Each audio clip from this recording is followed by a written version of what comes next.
तो बच्चों आज हम देखेंगे chapter number 1 heredity and evolution, science 2 का चैप्टर नंबर 1। बच्चों हेरिडिटी कहते किसको है? Transfer of physical and mental characters from parents to its offspring. जो पेरेंट्स से जो ऑफस्प्रिंग को फिजिकल और मेंटल कैरेक्टर्स जो ट्रांसफर किए जाते हैं, हो जाते हैं, इसी को कहते हैं हेरिडिटी। एंड एवोल्यूशन किसको कहते हैं? उत्पत्ति। ये जो जितने भी लिविंग थिंग्स वजूद में आए, ये कैसे वजूद में आए, तो इसको कहते हैं एवोल्यूशन। इसके प्रोसेस क्या है? तो हेरिडिटी एंड एवोल्यूशन, इनके दोनों में क्या रिलेशन है, ये हम ये लेसन में देखने की कोशिश करेंगे। तो आगे बढ़ने से पहला हम थोड़ा सा बेसिक देखेंगे, स्ट्रक्चर ऑफ अ सेल का थोड़ा बेसिक देखेंगे। इससे आपको क्या होगा, लेसन को आगे समझने में आसानी होगी। तो सबसे पहले देखेंगे क्वेश्चन, व्हाट इज डीएनए। तो सबसे पहले देखेंगे what is DNA and where it is located. तो डीएनए कहते किसको है और वो कहाँ लोकेट होता है, ह्यूमन सेल में या फिर एनिमल सेल में या प्लांट में, किधर होता है। ओके, तो डीएनए, तो देखो बच्चों हमने पहले सेल का स्ट्रक्चर पढ़ा है। सेल के अंदर क्या होता है? न्यूक्लियस होता है। क्या होता है? सेल के अंदर न्यूक्लियस होता है। न्यूक्लियस के अंदर क्या होता है? क्रोमोसोम होता है। और क्रोमोसोम ये डीएनए के थ्रेड से बना होता है। क्रोमोसोम में क्या है? डीएनए के थ्रेड से बना होता है। फॉर एग्जांपल अगर आप यहाँ इमेज देख सकते हो, तो ये क्रोमोसोम का इमेज है। तो डीएनए किधर होता है? सेल के न्यूक्लियस में होता है। न्यूक्लियस के अंदर क्या होता है? देखो सेल होता है, सेल के अंदर क्या होता है? न्यूक्लियस होता है। न्यूक्लियस के अंदर क्रोमोसोम होता है। और ये जो क्रोमोसोम है, क्रोमोसोम ये डीएनए थ्रेड लाइक स्ट्रक्चर से क्रोमोसोम बना होता है। ये पी आर्म, ये क्यू आर्म है। और इसको जो ये जो क्रोमोसोम कभी भी पेयर्स में होता है। क्रोमोसोम कभी भी क्या होता है? पेयर्स में होता है। अगर हम ये देखेंगे ये स्ट्रक्चर, ये बीच में जुड़ा हुआ है। तो एक जो आर्म है ऊपर से लेके नीचे तक, इसको कहते हैं क्रोमैटिड, और इसको भी क्या कहते हैं? क्रोमैटिड। तो दोनों क्रोमैटिड कैसे जुड़े हुए होते हैं? सेंट्रोमियर से जुड़े हुए होते हैं। ओके, तो डीएनए होता क्या है? हमने तो अभी देखा डीएनए किधर होता है? डीएनए क्रोमोसोम के अंदर होता है। ओके, जो क्रोमोसोम डीएनए से बना होता है। ओके, तो डीएनए होता है क्या? एक्चुअली बच्चों डीएनए एक मैप है।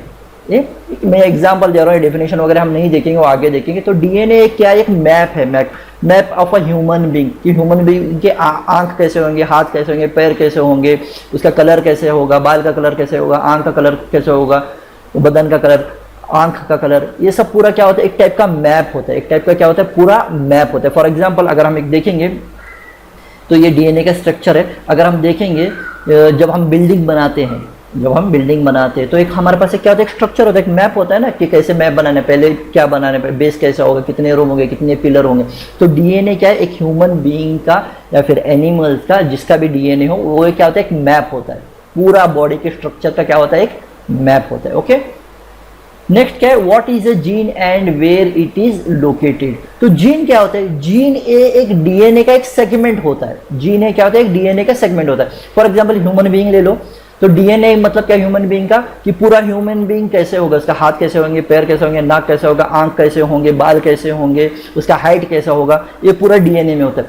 तो जीन क्या होता है? कि फॉर एग्जांपल उसके बाल कैसे होंगे, सीधे होंगे, कर्ली हेयर होंगे, वो जीन होगा। तो जीन क्या है? Segment of DNA. For example और एक जीन पकड़ लो, उसका हाइट कैसा होगा, हाइट क्या होगा, ज्यादा टॉल होगा या फिर शॉर्ट होगा या फिर मीडियम हाइट का होगा, इसको जीन कहलाता है। तो जीन है क्या है? डीएनए का एक सेगमेंट है। डीएनए का क्या है?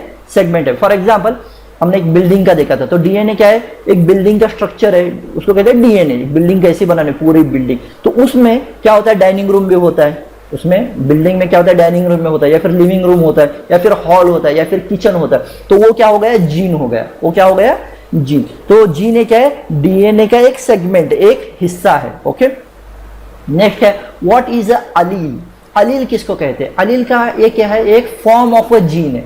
वो भी जीन ही है, लेकिन एक फॉर्म है। फॉर एग्जांपल हमने हाइट का जीन लिया था, हाइट का एक जीन होता है, आंख का जीन अलग होगा, ओके, उसका कलर का जीन अलग होगा। तो अभी हमने हाइट का जीन लिया, तो हाइट के जीन में देखेंगे तो हाइट के जीन के कितने फॉर्म्स हो सकते हैं? हाइट क्या हो सकता है? टॉल हो सकता है, शॉर्ट हो सकता है, मीडियम हो सकता है। तो ये जो हाइट, मीडियम, शॉर्ट, ये अलील है।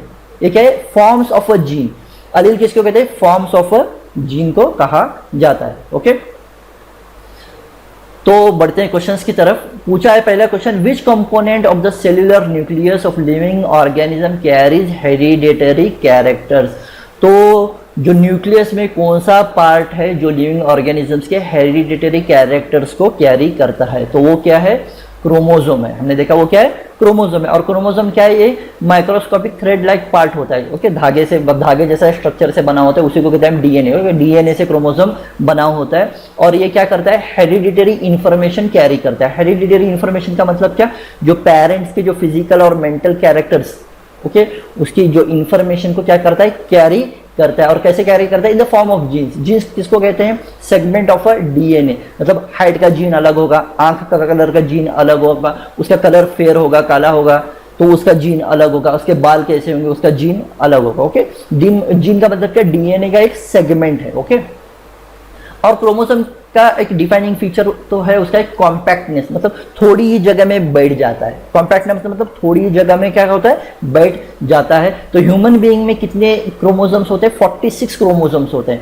लेकिन क्रोमोसोम्स हमेशा जोड़ी में पाए जाते हैं, पेयर्स में पाए जाते हैं। तो उस हिसाब से देखेंगे तो ह्यूमन बीइंग में कितने पेयर्स ऑफ क्रोमोसोम है, 23।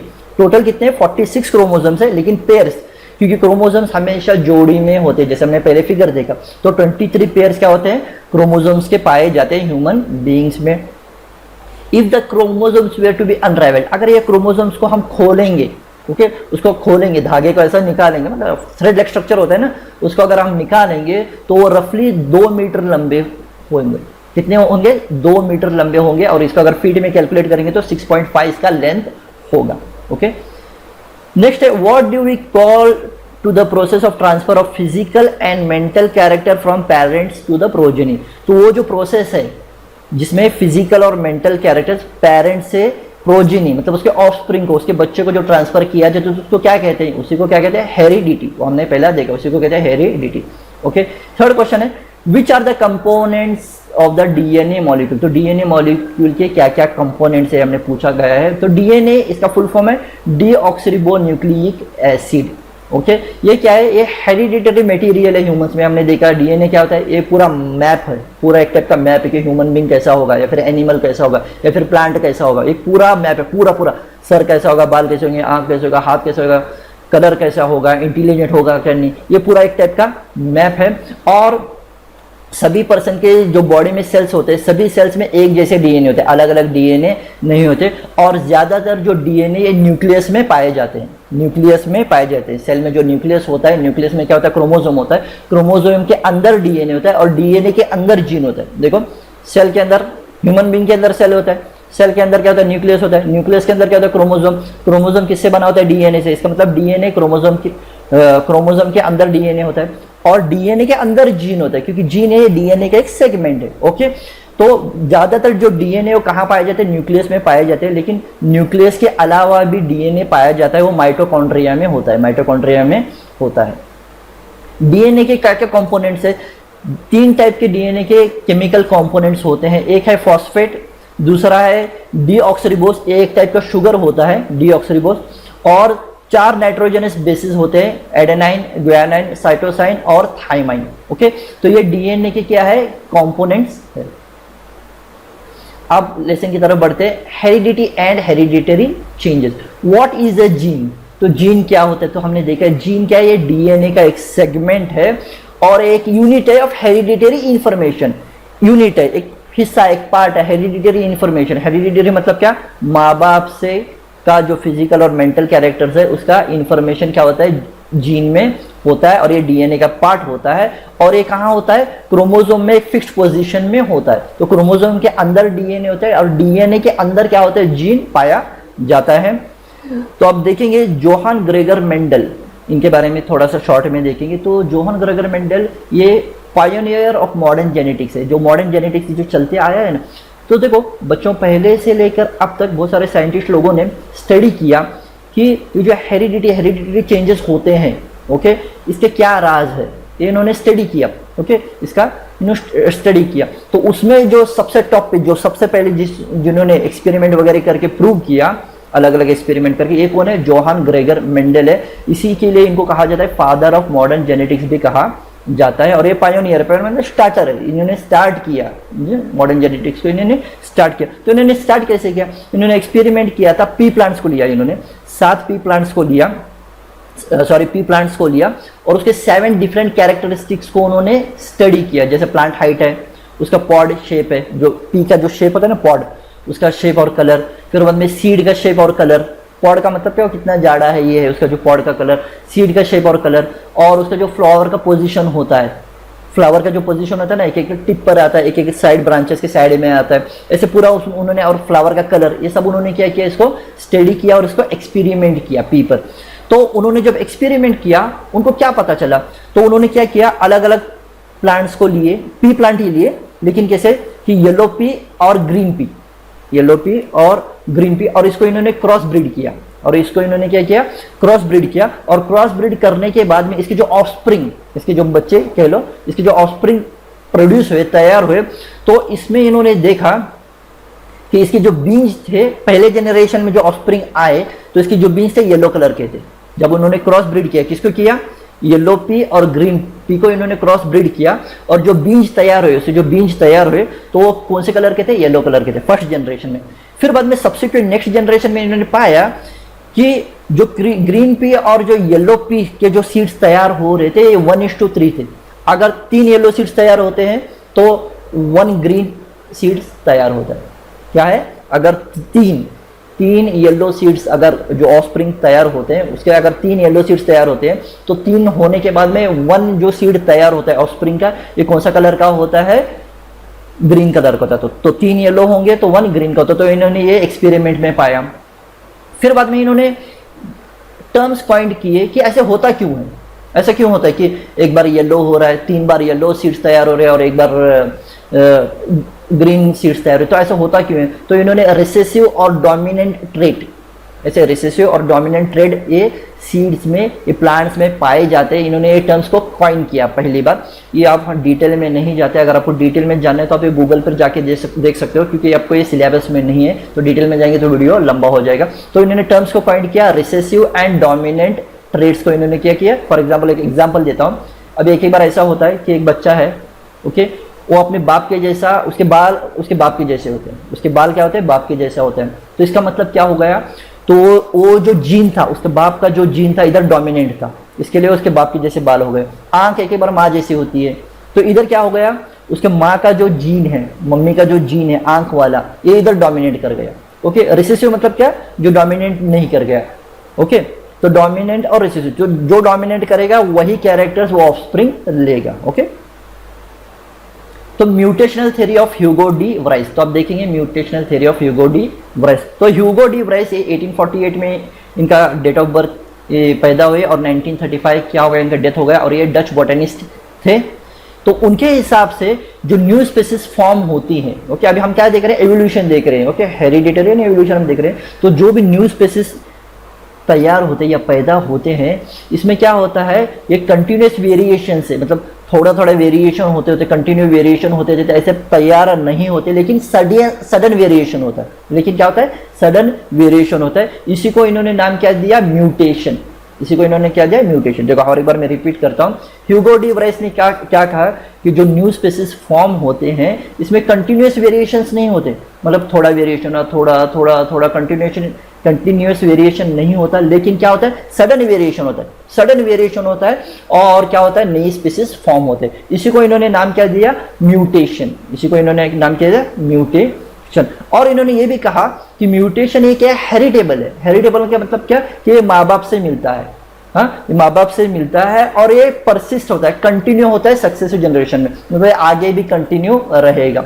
तो क्या होता है, म्यूटेशन ये हेरिटेबल है, मतलब माँ बाप से मिलता है, और ये क्या होता है, कंटिन्यू होता है, ये कंटिन्यू होता है। ओके, और इन्होंने इस सिद्धांत को, अपनी बात को प्रूव करने के लिए इन्होंने क्या किया, प्लांट्स पे एक्सपेरिमेंट किया, सेल्फ पॉलिनेशन और हाइब्रिड मेथड से इन्होंने क्या किया, एक्सपेरिमेंट्स, अलग अलग एक्सपेरिमेंट्स करके ये प्रूव किया। तो देखो इन्होंने क्या कहा कि जो न्यू स्पीसीज फॉर्म होते हैं ये कंटिन्यूस वेरिएशन से फॉर्म नहीं होते। जो कंटिन्यू वेरिएशन होता है ना, हल्लू हल्लू कंटिन्यूस वेरिएशन से फॉर्म नहीं होते, लेकिन सडन अपीयरेंस होता है, सडन वेरिएशन होता है, मतलब सडन चेंज होता है। सडन चेंज से क्या होता है, न्यू स्पीसीज फॉर्म होते हैं, इन्होंने ऐसा कहा। और इन्होंने ये भी कहा कि जो म्यूटेशंस होते हैं ये क्या होते हैं, हेरिटेबल होते हैं, मतलब माँ बाप से फिर बाद में उनके बच्चों को ऐसे ये हेरिटेबल होते हैं, और ये कंटिन्यू होते हैं, परसिस्ट होते हैं, कंटिन्यू रहते हैं। तो इनका और डार्विन के बीच में क्या डिफरेंसेस थे, ह्यूगो डी व्राइस और डार्विन के बीच में क्या डिफरेंस थे। ओके देखो, ह्यूगो डी व्राइस ने क्या कहा कि जो म्यूटेशंस है, मतलब ये जो सडन चेंज होता है, ये क्या रैंडम है, रैंडमली होता है। क्या होता है, रैंडमली होता है, और डायरेक्शन, इसका डायरेक्शन फिक्स नहीं होता, मतलब अभी होगा ही ऐसा नहीं है। तो रैंडमली होता है, कभी भी होता है, रैंडमली मतलब कभी भी होता है, और ये डायरेक्शन लेस, इसको कुछ डायरेक्शन नहीं, मतलब अभी होगा, फिक्स्ड पीरियड वगैरह नहीं है। लेकिन जो डार्विन ने थ्योरी ऑफ एवोल्यूशन दिया था, वो क्या है, इसमें उन्होंने क्या किया कि जो वेरिएशन से, ये छोटे वेरिएशन, मतलब थोड़ा थोड़ा थोड़ा, जैसे ह्यूमन बींग है ना, उन्होंने क्या कहा था, ह्यूमन बींग पहले बंदर जैसा था, बाद में वो आहिस्ते आहिस्ते चलना सीखा, बाद में उसका जो ये था रीढ़ की हड्डी, बाद में स्पाइनल कॉर्ड सीधे हो गई, हल्लो हल्लो, मतलब थोड़ा थोड़ा स्मॉल स्मॉल वेरिएशन होते हैं, स्मॉल स्मॉल वेरिएशन। ऐसे किसने कहा था, डार्विन ने कहा था। लेकिन ह्यूगो डी व्राइस ने क्या कहा कि ये जो चेंजेस होते हैं, ये क्या होता है, रैंडमली होता है, सडन अपीयरेंस होता है। ओके, और ये डायरेक्शनल होता है, मतलब एक तरीके से ये वेरिएशन होते जाते हैं, आहिस्ता आहिस्ता आहिस्ता। लेकिन ह्यूगो डी व्राइस ने ऐसे नहीं कहा, इन्होंने कहा कि जो म्यूटेशन होता है रैंडम होता है, और इसका डायरेक्शन एक फिक्स डायरेक्शन नहीं होता, धीरे धीरे नहीं होता, और एक फिक्स डायरेक्शन नहीं होता। और डार्विन के हिसाब से एवोल्यूशन एक ग्रेजुअल है, मतलब ग्रेजुअल में स्लो प्रोसेस है। डार्विन के हिसाब से एवोल्यूशन क्या है, स्लो प्रोसेस है। लेकिन ह्यूगो डी व्राइस के हिसाब से क्या होता है, म्यूटेशन होता है, जो न्यू स्पीसीज फॉर्म होते हैं, ये म्यूटेशन की वजह से होता है। और म्यूटेशन क्या होता है, ये स्लो नहीं होता है, सडन चेंज होता है, हाँ सडन चेंज होता है। और इसको इन्होंने नाम दिया, इसको क्या कहा, सैल्टेशन। सैल्टेशन का मतलब क्या, सिंगल स्टेप लार्ज म्यूटेशन, मतलब सडन, मतलब एक ऑफ पेरेंट से दूसरे जो ऑफस्प्रिंग में जो वेरिएशन आएंगे, इनकी में जो गैप होगा, बहुत बड़ा गैप होगा, तो ये सडन चेंज होगा। ये क्या होगा, सडन चेंज होगा। इसी को कहते हैं सैल्टेशन, सिंगल स्टेप लार्ज म्यूटेशन। अब देखेंगे वॉल्टर और सटन ने क्या कहा। देखो ये सभी लोग क्या स्टडी करें, हेरिडिटरी एंड एवोल्यूशन में दोनों में क्या रिलेशन है, ये सब स्टडी करें। और सभी लोगों ने अलग अलग एक्सपेरिमेंट किए, और अपने एक्सपेरिमेंट्स को इन्होंने दुनिया के सामने पेश किया। तो वॉल्टर और सटन ने इन्होंने क्या किया था, जो ग्रॉस हॉपर है, ग्रॉस हॉपर के क्रोमोसोम्स को इन्होंने स्टडी किया, ग्रॉस हॉपर के क्रोमोसोम्स को इन्होंने स्टडी किया, और इन्होंने सबसे पहला एविडेंस लोगों के सामने, पूरे दुनिया के सामने पेश किया कि क्रोमोसोम से क्या करते हैं, ये यूनिट ऑफ इनहेरिटेंस है and occur in distinct pair. तो इन्होंने क्या किया, पहले पता नहीं था कि ये जो ऑफस्प्रिंग में है, जो बच्चों में है, जो नए स्पीसीज होते हैं, इनमें माँ बाप के कैरेक्टर्स आते कैसे, ये पहले पता नहीं था। तो इन्होंने प्रूव किया कि इसका रिस्पॉन्सिबल कौन है, क्रोमोसोम्स। तो क्रोमोसोम्स ये क्या है, यूनिट ऑफ इनहेरिटेंस है, तो इसके पहले पता नहीं था। तो इन्होंने प्रूव किया कि क्रोमोसोम्स नाम की चीज होते हैं, और यही क्या करते हैं, यूनिट्स ऑफ इनहेरिटेंस को कैरी करते हैं। और इन्होंने एक्सपेरिमेंट किस पे किया, ग्रास हॉपर पे किया। और इन्होंने जो थ्योरी दी, ये क्या है, क्रोमोसोम थ्योरी ऑफ हेरिडिटी। तो पहले ये पता नहीं था कि क्रोमोसोम्स होते हैं, और क्रोमोसोम्स में क्या होता है, यूनिट ऑफ इनहेरिटेंस की इंफॉर्मेशन पाई जाती है, क्रोमोसोम्स में डीएनए होता है, ये पहले पता नहीं था। ओके, तो वॉल्टर एंड सटन ने ये प्रूव किया कि क्रोमोसोम्स ही क्या करता है, यूनिट ऑफ इनहेरिटेंस को कैरी करता है। और इन्होंने एक्सपेरिमेंट किस पे किया, ग्रॉस हॉपर पे किया। उसके बाद में अलग अलग साइंटिस्ट अब देखेंगे डीएनए और जेनेटिक मटेरियल। तो डीएनए में भी क्या होता है, जेनेटिक मटेरियल ये होता है। देखो पहले आया क्रोमोसोम में इंफॉर्मेशन होता है, फिर बाद में 3 साइंटिस्ट थे 1944 में, Oswald Avery, Maclyn McCarty and Colin MacLeod. इन्होंने प्रूव किया कि सभी ऑर्गेनिजम्स में एक डीएनए नाम की चीज होती है, डीएनए नाम का एक जेनेटिक मटेरियल की चीज होती है। तो तभी पता नहीं था, इससे पहले डीएनए नाम का चीज होता पता नहीं था। वॉल्टर एंड सटन ने क्या प्रूव किया कि क्रोमोसोम्स होता है। उसके बाद में जो 3 साइंटिस्ट थे, Oswald Avery, Maclyn McCarty and Colin MacLeod, ने क्या प्रूव किया कि डीएनए नाम की एक चीज होती है, और इसमें सारा जेनेटिक मटेरियल होता है, और सभी लिविंग ऑर्गेनिजम्स में ये डीएनए होता है एक्सेप्ट वायरस। वायरस में डीएनए वगैरह नहीं होता है, इन्होंने प्रूव किया। और 1961 में French genetics Francis Jacob and Jacques Monod propose a model for process of protein synthesis. तो उन्होंने एक मॉडल को प्रोपोज किया, दुनिया के सामने पेश किया, उसको कहते हैं process of protein synthesis with the help of DNA in bacterial cell. तो इन्होंने क्या किया, बैक्टीरिया के सेल को स्टडी किया, और ये जो मॉडल को प्रोपोज किया, प्रोसेस ऑफ प्रोटीन सिंथेसिस को प्रोसेस किया। और इसके वजह से अलग अलग जो जेनेटिक कोड्स डीएनए में छुपे हुए होते हैं, डीएनए में अलग अलग टाइप के जीन्स वगैरह होते हैं, इसके स्टडी को क्या हुआ, एक मदद मिली, एक हेल्प मिली। और इन्होंने क्या किया, इन्होंने ये भी प्रूव किया कि mRNA messenger ribo nucleic acid भी होता है। ओके, डीएनए के बाद में आरएनए जो क्या है, एमआरएनए, इसी को कहते हैं मैसेंजर राइबो न्यूक्लिक एसिड। तो ये भी एक क्या होता है, ये इसकी एग्जिस्टेंस ये ह्यूमन बीइंग के सेल में होता है। और ये क्या होता है, a substance whose base sequence is complementary to that of deoxyribo nucleic acid in the cell.